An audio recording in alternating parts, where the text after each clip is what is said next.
Hola, ¿qué tal? Bienvenidos nuevamente a su curso de Resistencia Química y Mecánica de los Materiales. En el video pasado estuvimos revisando acerca de dos conceptos que es el esfuerzo y la deformación. Y bueno, hoy vamos a ahondar en uno de ellos, que es el esfuerzo. ¿Por qué?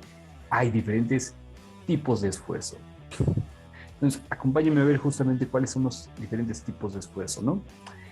Y vamos a tener un esfuerzo de tracción, donde prácticamente es estirar un objeto. A esta tracción también se le llama tensión. Tenemos el esfuerzo de compresión, que es contraer algo, aplastar algo. Tenemos el esfuerzo de flexión, que es doblar algo.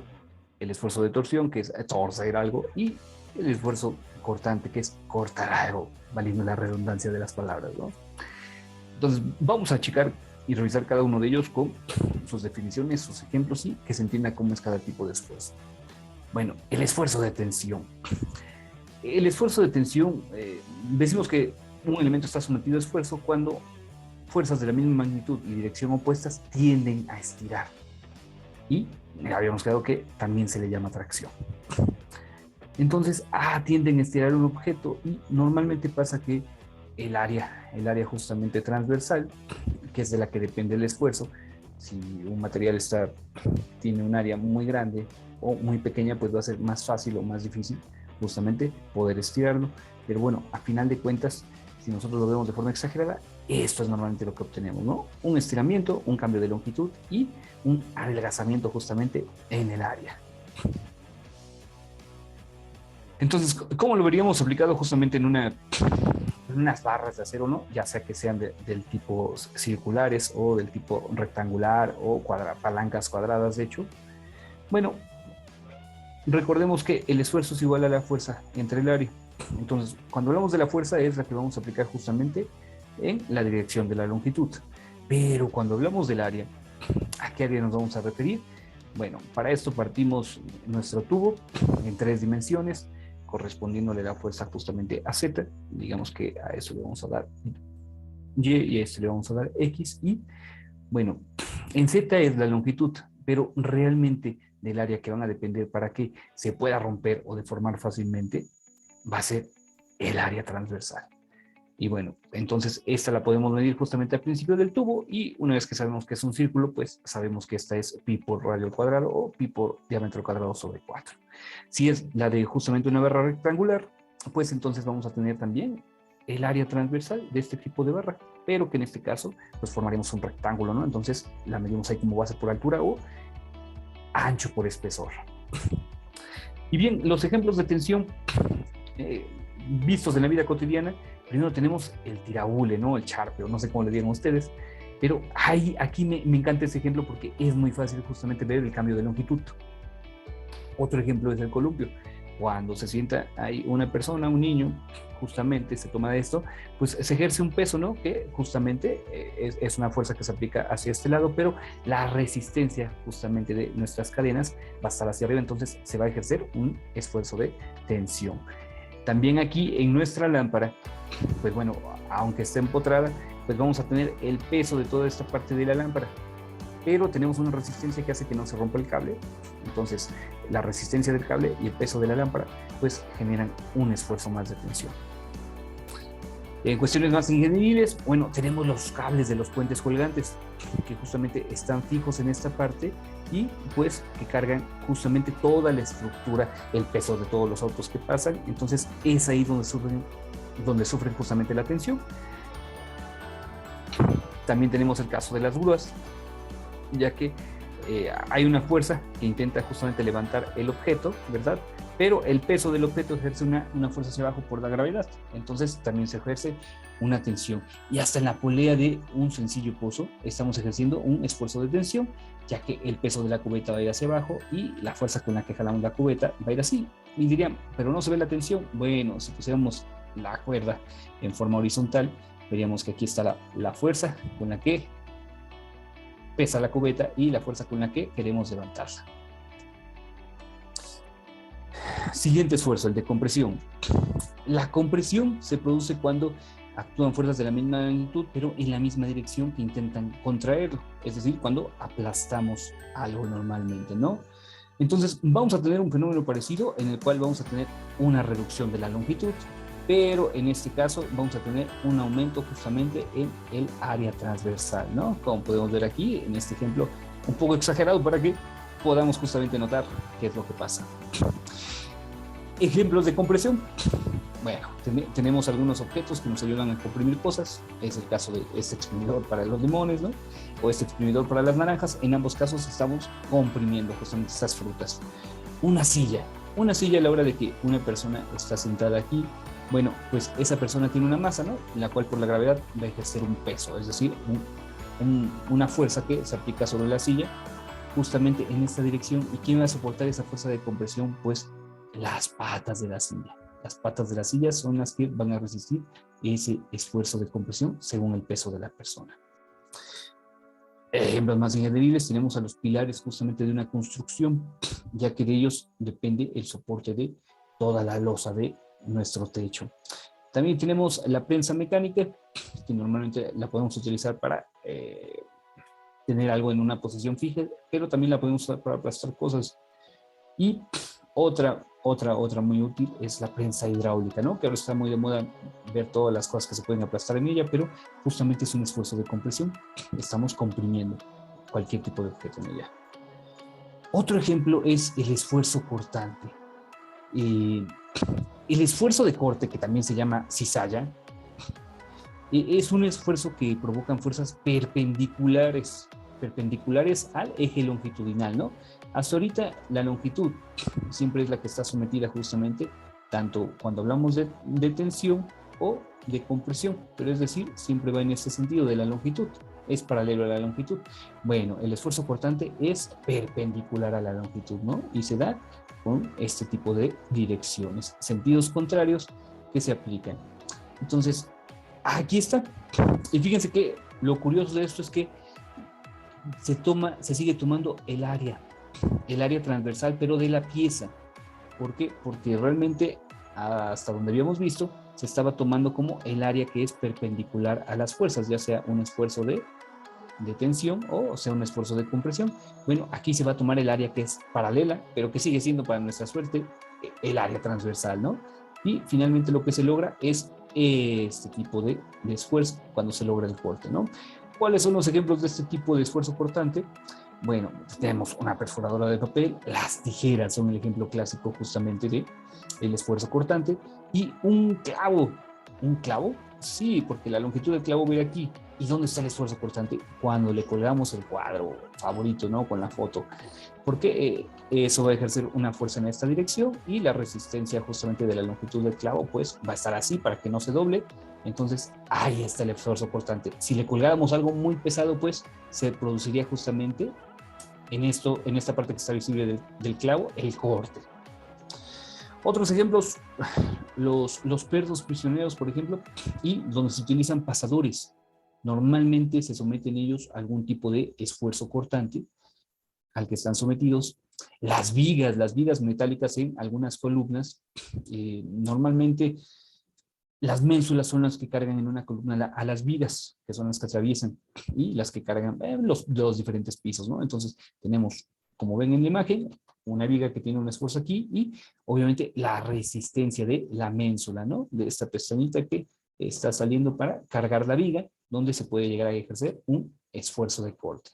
Y una troqueladora lo veíamos como la perforadora de papel, pero ahora en metales, ¿no? Pero sigue siendo la misma cuestión, un esfuerzo cortante. Luego, último, tenemos un esfuerzo de flexión. Este esfuerzo de flexión, bueno, se denomina este tipo de deformación cuando en un elemento estructural alargado, en una dirección perpendicular a su eje longitudinal, presenta una deformación, como vemos aquí, ¿no? Entonces, tenemos la longitud y vemos esta deformación que vulgarmente le decimos pandeo, ¿no? Se pandeó. Pero este esfuerzo es justamente lo que llamamos esfuerzo de flexión y provoca una deflexión, así es como se llama la deformación en el esfuerzo de flexión, que es lo que vemos aquí. Y esto nos cuesta menos imaginarlo porque hemos visto muchos de esos sentidos. De hecho, viendo esto me recuerda justamente a un trampolín cuando andábamos ahí brincando en ellos. Y ¿Dónde vemos este tipo de ejemplos? Bueno, por ejemplo, en las barras paralelas, en un librero, cuando tiene muchos libros en la parte de en medio y los puntos de apoyo son muy largos, en una tabla de madera, simplemente que esté apoyada, como veíamos en el ejemplo del GIF, y en un tendedero, justamente donde hay mucha ropa hacia el medio y la distancia entre los puntos de apoyo es muy larga, también vemos un esfuerzo de flexión. Eh, eh, Cuestiones más increíbles, un techo de una casa siempre va a soportar un esfuerzo de flexión. ¿Por qué? Porque el techo es todo plano y tiene que soportar todo el peso sin doblarse justamente de lo que tenemos arriba. Los puentes también pueden tener un esfuerzo de flexión. Si fuera la carga de autos muy exagerada, ¿no? Pasábamos un montón de trailers con un montón de carga. Aún así están diseñados para que eso pase, así que no se va a doblar, pero eh, digamos que si llegáramos a hacerlo, podría generar un esfuerzo de flexión en el puente o en las tuberías donde normalmente los tubos sí se pandean si no tienen un soporte a cada cierta distancia. Por eso estos soportes están a cada cierta distancia para que no suframos un esfuerzo de flexión. Y hay una cuestión curiosa en los esfuerzos de flexión, ya que en ellos tenemos dos esfuerzos, es la combinación de dos esfuerzos, los de compresión, ya que aquí esta zona se comprime justamente hacia ese punto medio, y en la zona de abajo tenemos un esfuerzo de tensión, ya que se estira esa parte de abajo, algo bien curioso. Y el último esfuerzo de nuestra lista es el de torsión, que este momento de torsión es normalmente cuando una sección transversal se le somete un esfuerzo torsor y que es alrededor del eje, ¿no? Como vemos en la imagen. Entonces, cuando decimos alrededor del eje y producimos algún esfuerzo de este tipo, podemos imaginarnos que en cualquier pieza que esté sometida a giros y tenga algún cambio de velocidad o frene o sea parada, entonces es un elemento que puede sufrir torsión, como el caso de los árboles, los ejes, las flechas, las guías, los rodillos. ¿Y cómo se puede ejercer un esfuerzo de torsión? De esta manera, ¿no? Eh, Ejemplos muy claves de ello. Bueno, al principio teníamos cuando justamente exprimimos una jerga, ¿no? También cuando usamos el desarmador para meter o sacar un tornillo, estamos aplicando un esfuerzo de torsión al abrir la tapa de una botella. Con una llave la sometemos a un esfuerzo de tensión y más si está un poco desgastada o rota, o si metimos la llave equivocada y la giramos con mucha fuerza, hemos llegado hasta doblarla así, ver la deformación de un esfuerzo de torsión, ¿verdad? Ahora, de forma más ingenieril, pues les digo que todos los ejes que pueden por ahí frenar, cambiar de velocidades y eso, pueden ser susceptibles a sufrir un esfuerzo de torsión justamente, ¿no? Como lo vemos justamente en las llantas de un automóvil, incluso en el volante, a la hora de dar la vuelta, se genera un esfuerzo de torsión. Los rodillos, por ejemplo, aquí tenemos unos rodillos laminadores, también a la hora de pararlos o cambiar las velocidades, podemos sufrir algún esfuerzo de torsión. Y en las vigas metálicas dirán, ¿cómo es que sufre torsión una viga metálica? En los temblores. En los temblores normalmente es donde se deforman de esta forma y si el temblor es muy fuerte de su magnitud, podríamos ver en la estructura cómo queda sometida a torsión y poder ver las deformaciones. Entonces, estos son los grupos, los 5 tipos de esfuerzo, pero también tenemos algunos casos donde vemos combinaciones de ellos juntos, ¿no? De hecho, normalmente hay combinaciones de ellos. Veíamos el caso del columpio, donde decíamos que justamente las cadenas sufren tracción, pero la barra que va horizontal arriba puede sufrir una flexión si el peso es muy exagerado, al igual que el asiento. Los postes laterales van a sufrir la compresión porque van a ser los que realmente soporten el peso hacia la parte de abajo. Y el tirante de medio, que le sirve para dar estabilidad, va a sufrir una tracción, porque si estos tienden justamente a comprimirse, tienden a abrirse o van a querer abrirse un poco, entonces el tubito que va aquí en la parte del medio de ellos dos, de estos dos, tiende a estirarse esta parte, ¿no? Y los otros dos a comprimirse, y en las bases pueden sufrir una compresión y una flexión. Otro caso donde vemos una combinación de esfuerzos, este me encanta. Tenemos la barra universal, donde podríamos ver los 5 tipos de esfuerzos. ¿Por qué? Los soportes van a tener un esfuerzo de compresión, porque ellos son los que soportan justamente el peso, ¿verdad? Los tirantes que normalmente le dan ese soporte a los soportes, pues están sometidos justamente a tensión, a tracción, están estirados. El momento de corte se da en los apoyos entre justamente la barra que va de forma horizontal y los soportes. Ahí, aquí en la forma de los apoyos, si llegara a ser muy grande el esfuerzo que se aplica, sufrirían un corte, aunque normalmente estos materiales soportan. La flexión es muy notoria, la flexión que, de hecho, con esta barra imaginaria que dibujé, vemos la flexión que sufre justamente por el peso de la persona que se cuelga. Y también, pues, sabemos que este tipo de acrobacias tienden a estar girando, ¿no? Entonces, cuando se agarran del tubo, le generan un esfuerzo de torsión dentro de él. Y hasta en sistemas muy sencillos, veíamos también un pozo justamente para la tracción, que es por el peso de la cubeta. Bueno, pues resulta que si el peso fuera exagerado, en esta barra horizontal podríamos sufrir un esfuerzo de flexión. Y a final de cuentas, los que cargan el peso de esa cubeta o de lo que colguemos de esa barra horizontal, van a ser justamente los soportes, las columnas de este pozo, ¿no? Entonces, ahí tenemos también 3 tipos de esfuerzo. Y finalmente en los puentes de hecho los pusimos como ejemplo para el esfuerzo de tracción con justamente los cables que soportan el cuerpo colgante, el puente colgante, la flexión que debe de haber en la estructura del puente, que es aquí, esa es la que se podría aquí pasar, y nos faltaron justamente los pilares, que son los que soportan todo ese peso. Ellos están sometidos, como podemos ver aquí, a un esfuerzo de compresión. Entonces, en general, la mayoría de sistemas tiene una combinación de esfuerzos, pero siempre hay uno predominante, ¿no? Y bueno, espero que haya quedado claro. Estos son los tipos de esfuerzo. Yo me despido con mucho gusto y los veo en el siguiente video. Chao.